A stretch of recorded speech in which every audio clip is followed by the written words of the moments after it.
శ్లోకము 36 పాపమేవాశ్రయేదస్మాన్ హత్వైతానాతతాయిన తస్మాన్నార్హా వయం హంతుం ధార్తరాష్ట్రాంసబాంధవాన్.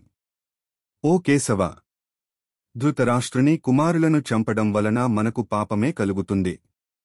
వారు దుర్మార్గులైనప్పటికీ వారిని చంపడం మనకు శ్రేయస్కరం కాదు. శ్లోకము 37 తస్మాన్నార్హా వయం హంతుం ధార్తరాష్ట్రాంసబాంధవాన్. స్వజనం హీ కతం హత్వా సుఖినః శ్యామ మాధవ.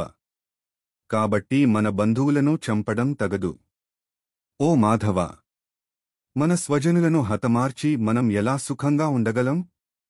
శ్లోకము 38 యద్యప్యేతే న పశ్యంతి లోభోపహత చేతసః కులక్షేకృతం దోషం మిత్రద్రోహే చ పాతకం. లోభంతో మత్తు చెంది ఉన్నవారు కుటుంబనాశనం వల్ల కలిగే దోషాన్ని, మిత్రద్రోహం పాపాన్ని గ్రహించలేరు.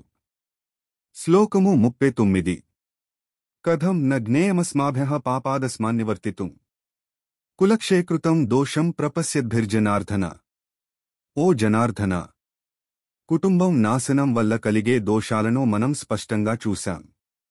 ఇంత తెలిసి కూడా ఆ పాపకార్యానికి ఎలా పాల్పడగలం?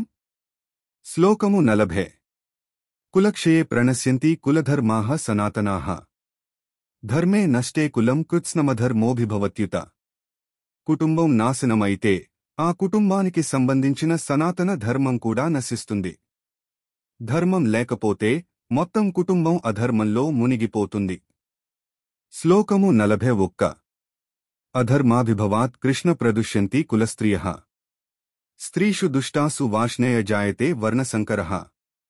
ఓ కృష్ణ, అధర్మం పెరగడంతో కుటుంబంలోని స్త్రీలు అవినీతికి గురవుతారు.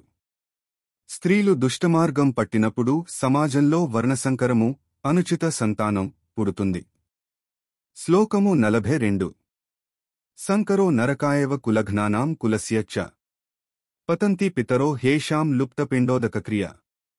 వర్ణసంకరము, సాంప్రదాయ విఘాతం వల్ల కుటుంబనాశకులు కుటుంబమంతా నరకానికి వెళ్తారు. పిండ, ఉదక వంటి పితృకర్మలు లేకపోవడంతో పితరులు కూడా శాంతి పొందరు.